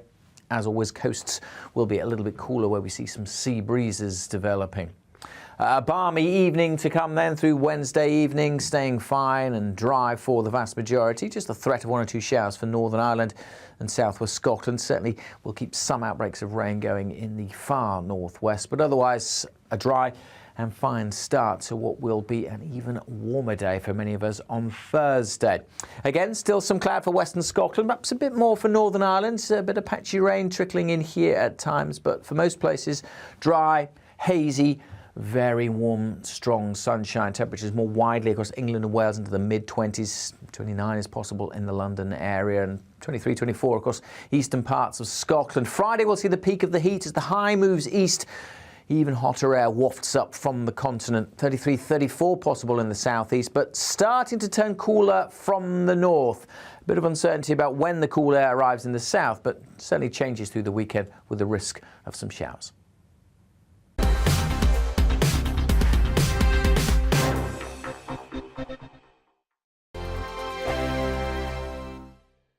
We are GB News. We're right across this great nation. On TV, on radio, on digital. Absolutely everywhere. We don't talk down to you. we embrace all voices. With honest and civilised conversation. We're not part of the establishment. We're one of you. And we're only getting started. Join us on GB News, The People's Channel. Britain's news channel. Every morning from 6 o'clock, we'll wake you up with GB News Breakfast with all the stories you didn't know from the night before. So whether it's serious news, entertainment, or your own views from all over our great nation, we're here to kick off your day with a smile. The national media should be reflecting and reporting what's happening here. You will notice the northwestern accents. Whether you're with us on TV, radio, or online, every morning, it's breakfast from 6 a.m. Hope you can join us. Join us for Ministry of Defence, the comedy panel show that's just like the news, in that the left fights the right and it doesn't really seem to matter who wins. We cover the big stories. It was in fact a troop of baboons and not angry vegans. I like that. And the really important stories. Fat naked cow gets stuck in swimming pool. It's a headline in a lot of local newspapers. Yeah. We're on the same team, Nick. Yeah, but I'm just helping you. Join us for Ministry of Defence, Saturday nights, 8 o'clock on GB News.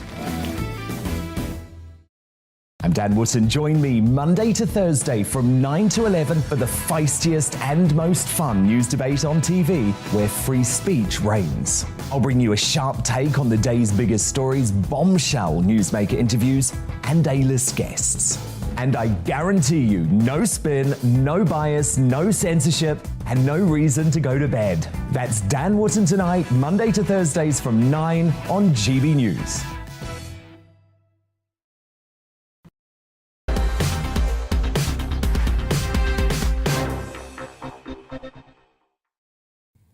Well, here's a story we were covering earlier this week. A judge has ruled that life support treatment for a 12-year-old boy who's been diagnosed with brain damage should stop. This is the tragic story of Archie Battersby, who is currently in a coma and has been at the centre of an ongoing legal dispute after he was seriously injured in an incident at his home in Southend, Essex. That was in April. There he is pictured with his mum.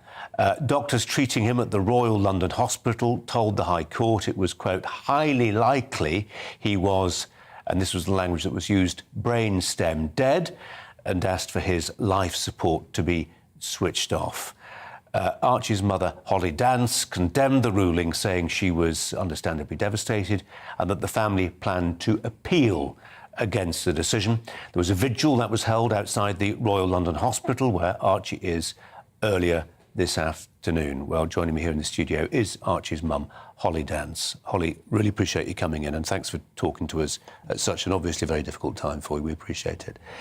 Let's start with the legal stuff, the appeal. How does that work? What are you seeking to achieve? OK, so we've got lots of grounds for appeal, so realistically that's looking very positive in our favour. And what will it amount to? Just keeping the life support switched on? Yeah, most definitely. Just give him longer, give him time. That's all we've asked for day one. It's been 8 weeks. COVID patients get longer on a ventilator. You know, this is a 12-year-old little boy with his life ahead of him. You know, They're pointing to MRI scans, brain scans, showing that parts of the brain are just not working anymore and will not work again. But you don't believe that? No, I don't. Right, so allegedly, so we've got a doctor, Dr. Schumann, from 37-page CVs, an absolute genius from the USA.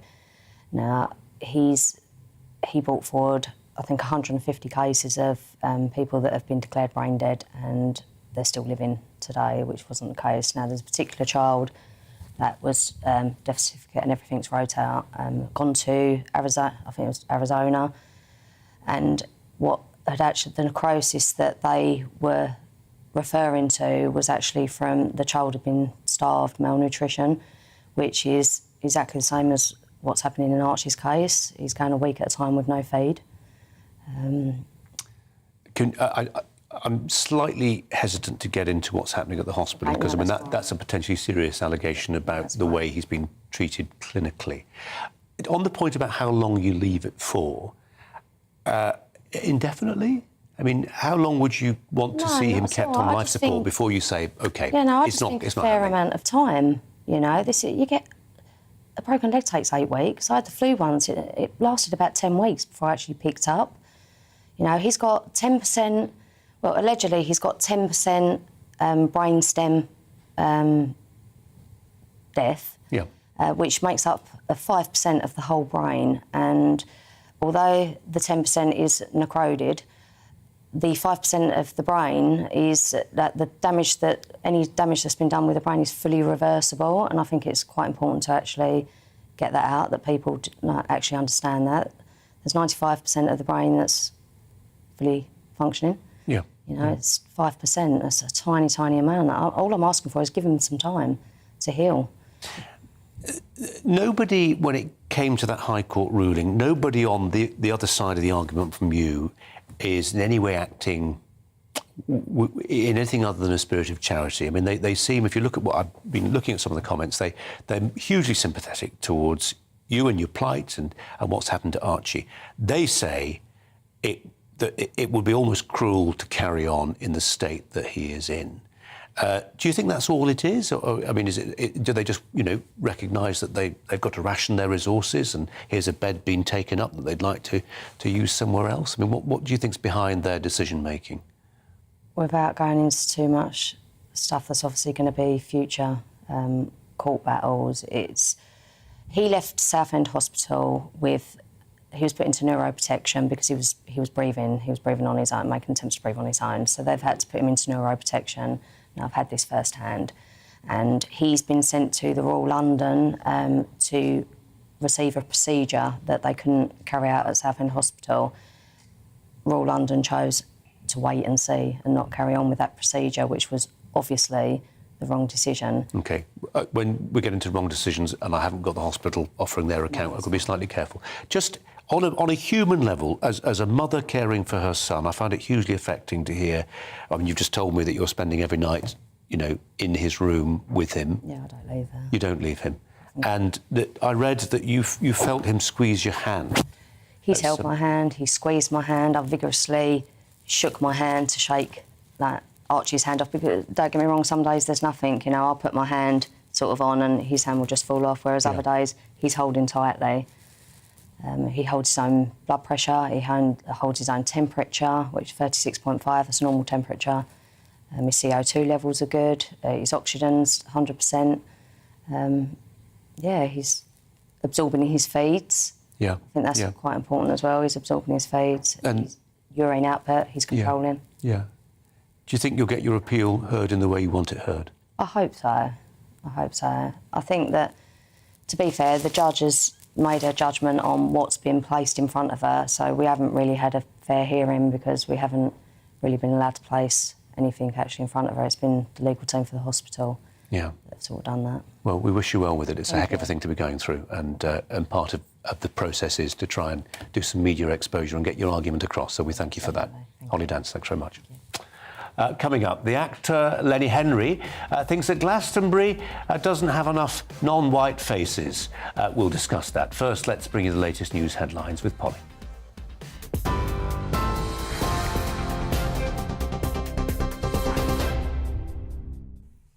Colin, thank you. The top story on GB News. The Supreme Court has ruled the first flight carrying asylum seekers to Rwanda can go ahead as planned today.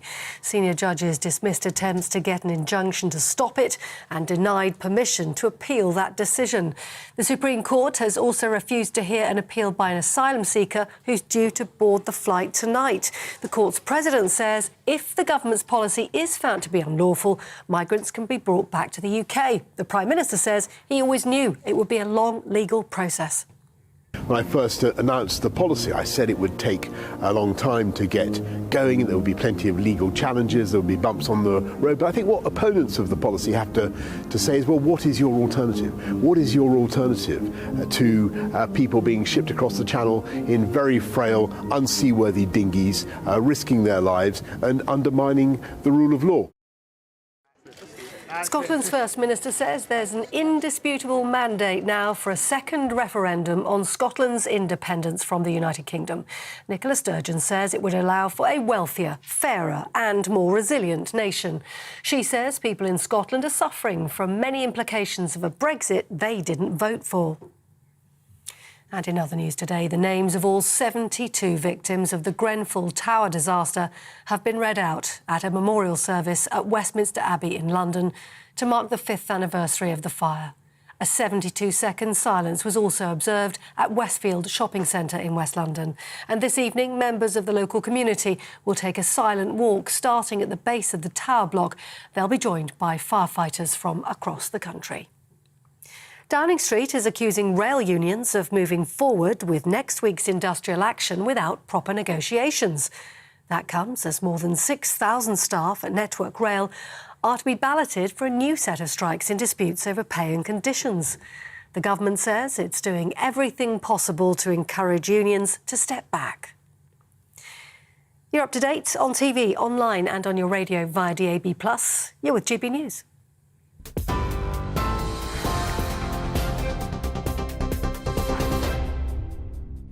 Direct Bullion sponsors the Finance Report on GB News for gold and silver investment.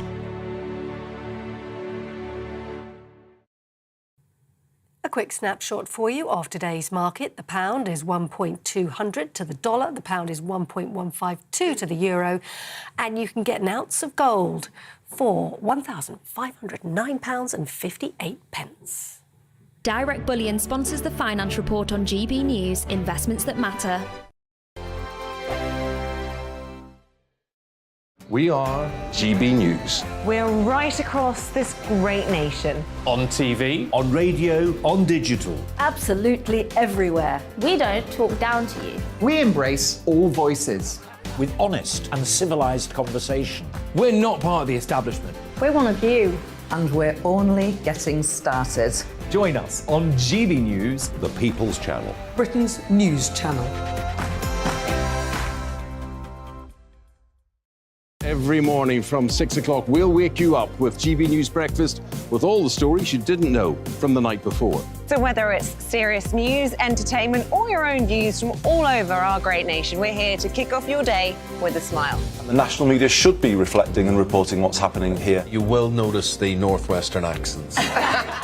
Whether you're with us on TV, radio or online, every morning, it's breakfast from 6 a.m. Hope you can join us. Join us for Ministry of Offence, the comedy panel show that's just like the news, in that the left fights the right and it doesn't really seem to matter who wins. We cover the big stories. It was in fact a troop of baboons and not angry vegans. I like that. And the really important stories. Fat naked cow gets stuck in swimming pool. It's a headline in a lot of local newspapers. Yeah. We're on the same team, Nick. Yeah, but I'm just helping you. Join us for Ministry of Offence, Saturday nights, 8 o'clock on GB News. I'm Dan Wootton. Join me Monday to Thursday from 9 to 11 for the feistiest and most fun news debate on TV, where free speech reigns. I'll bring you a sharp take on the day's biggest stories, bombshell newsmaker interviews, and A-list guests. And I guarantee you, no spin, no bias, no censorship, and no reason to go to bed. That's Dan Wootton tonight, Monday to Thursdays from 9 on GB News.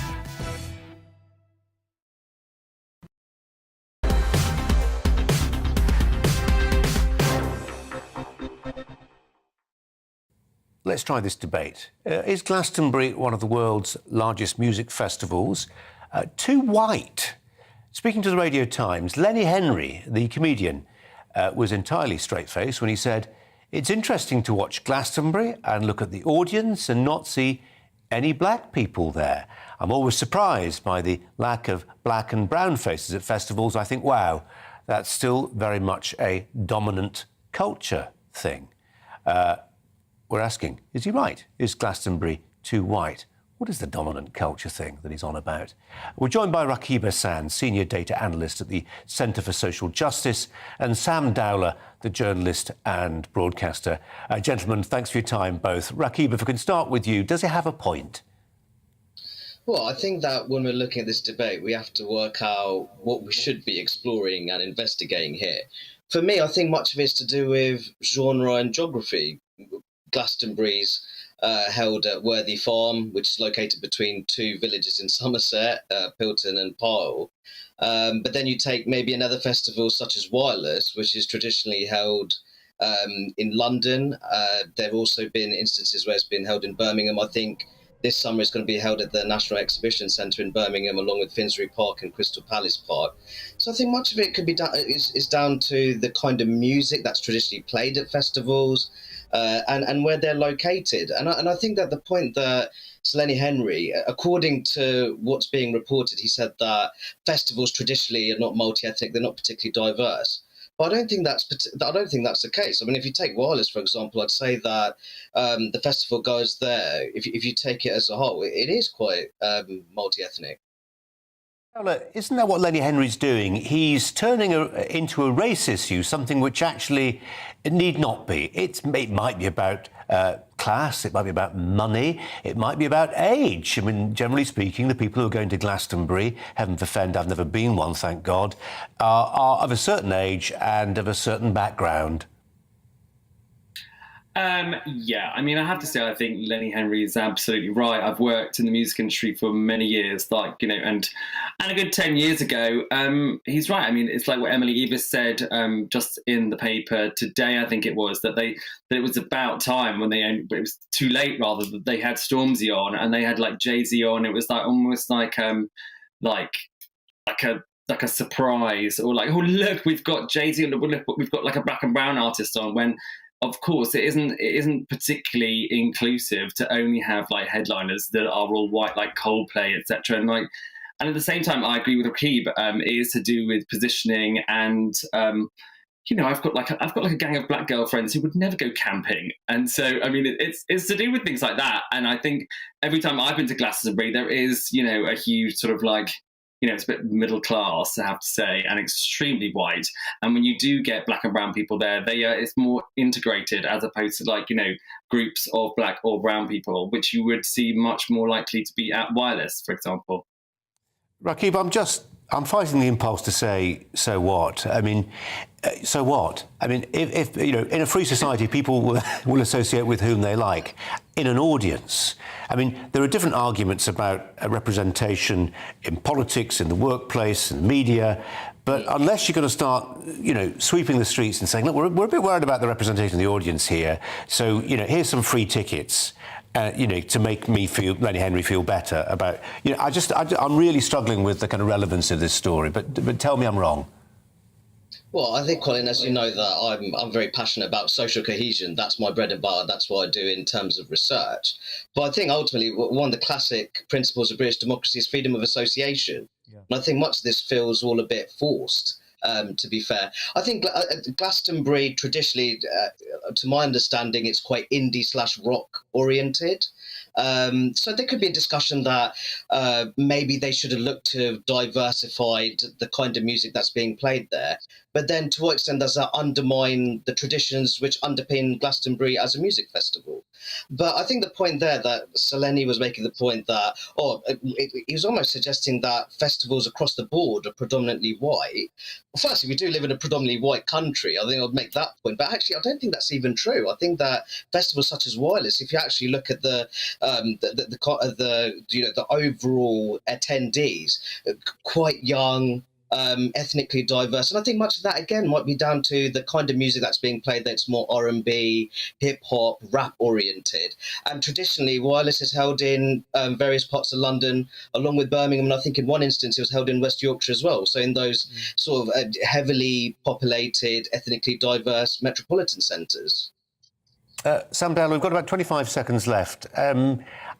Is this intervention from Lenny Henry useful in any way, or is it just sensitising people to race questions which actually don't even need putting?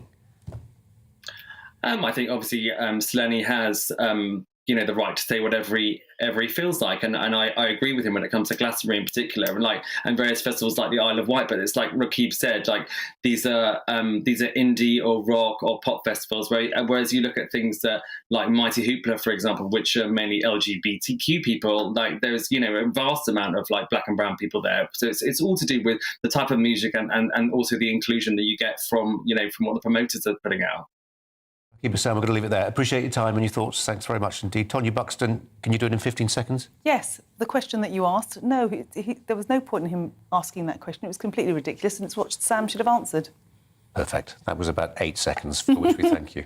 Now, Whitby in North Yorkshire on the coast has become the latest tourist hotspot to vote to limit the sale of second homes to incomers, to non-residents, to investors, to people who wish nothing more than to put a property on Airbnb.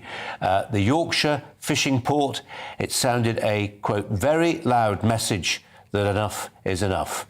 Local families say they've been priced out of the housing market, with wealthier incomers paying over the odds for holiday homes. Under a third of properties in Whitby are used as second homes. In one recent new build development, 19 of 20 new properties were sold as holiday lets to investors. In a poll of the town's residents last night, 93% voted to keep the sale of new build for full-time residents. We're joined by the Conservative councillor, Clive Pearson. Councillor, welcome to you. Was this an indicative vote? I mean, it can't be brought to bear with any legal force, or can it? No, it can't. Not at all. It will have to be the Scarborough Borough which make the decision on this, not this vote last night. Does show some disquiet amongst local folk that they are not happy with the way their beautiful town has become seen as a sort of honeypot for outside investors. Well, I don't blame them, to be fair. There is a major problem within the borough of Scarborough, so that's the towns of Whitby and Scarborough, for all... A lot of homes are being sold for holiday lets and second homes. And what I want to do, to try and stop, is the new house houses within the area being sold in this way. And they only be sold as primary residence. I mean, there are those people, Councillor, and as you know well, and I'm sure you've listened to their voices in conversations about this subject, who say, this applies perhaps less to Whitby, but it might apply a bit more to someone like Scarborough, which is that actually the fishing, for instance, that was once relied upon, it's faded away to some degree. It's all about tourism, and if people want to bring in money from outside, then good on them. Yes, I totally agree, and we must look at this point as well. We can't stop. We don't want to stop that within the whole of Scarborough Borough. It is a tourism area, a major tourism area. So therefore, we've got to be very, very careful how we actually stop new houses coming onto the holiday let market. I do believe that within Whitby area, right in the town, we won't be able to stop that now. It's gone too far, and so be it. But it's really on the outskirts. Any new large projects where there's 100 houses, they must be just for local people, and we've got to try and keep that within the price range of local people. What's happening at the moment is the holidaymakers, we'll say holidaymakers, the people who are buying them for holidaymakers, are paying a lot more than what would a local person be able to get a mortgage for, and that's what's happening. Clive Pearson, Councillor, thanks very much indeed for your time. Thanks a lot. Tonya Buxton alongside me. What's the answer? Is there an answer?